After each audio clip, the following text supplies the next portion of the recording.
آپ کو اگر مڑ کر دیکھیں ڈان لیکس کے اوپر، آپ نے ابھی کہا کہ اس سٹوری کا ایک ایک لائن پڑھ کے دیکھ لیں تو وہ جو ایکشن اس وقت کہے گئے تھے وہی آج ہم انٹرنیشنل دباؤ پہ کر رہے ہیں۔ ڈان لیکس کا واقعہ پٹھان کوٹ کے بعد ہوا تھا۔ ایک ہماری ہسٹری ہے جس میں اسٹیبلشمنٹ اور سویلین گورنمنٹ میں ہمیشہ مسٹرسٹ رہتا ہے۔ نواز شریف کی سیاست کا رائز بھی اسی مسٹرسٹ کے نتیجے میں ہی ہوا تھا۔ کیا وہ موقع نہیں تھا کہ مل کے دونوں آگے چل لیتے؟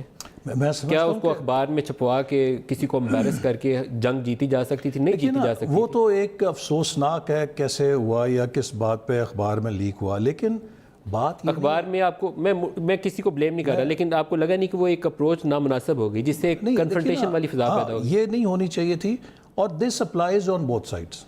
دونوں کو رہنا چاہیے۔ میں تو یہ سمجھتا ہوں ندیم، میری یہ دونوں ایک دوسرے کے لیے ہیلپنگ اینڈ بنیں گے تو جان بنے گی، طاقت بنے گی۔ میری یہ کنسیڈرڈ اوپینین ہے کہ ایک یہ آپ اکتوبر 2017 کا اخبار اٹھا لیں، سب سے بڑی سرخی ہے میری بحیثیت وزیر داخلہ کہ کچھ عناصر ہیں جو پاکستان کو حکومت اور فوج کے درمیان محاذرائی کرا کے ڈی سٹیبلائز کرنا چاہتے ہیں، اور وہ سی پیک کو سیبوٹاج کرنا چاہتے ہیں، اور وہ اس ملک میں تبدیلی لانا چاہتے ہیں حکومت کو اور فوج کو لڑا کے۔ یہ بات میں نے اکتوبر 2017 میں کہی تھی، اور آئی آنیسٹلی بلیو کہ ایک لارج مینوور ہوئی جس کا مقصد تھا سی پیک کو روکنا اور پاکستان کی اکنامی جو ٹیک آف ہو رہی تھی اس کو رپچر کرنا، اور اس میں جو گیم تھیوری کے ذریعے وہ کرتے ہیں، ہم بھی اس کا اعلی کار بن گئے، ہماری اسٹیبلشمنٹ بھی اس کا اعلی کار بن گئی، اور ہم نے بگ پکچر نہیں دیکھی، اور آج پاکستان ایک دلدل میں دھنسا ہوا ہے۔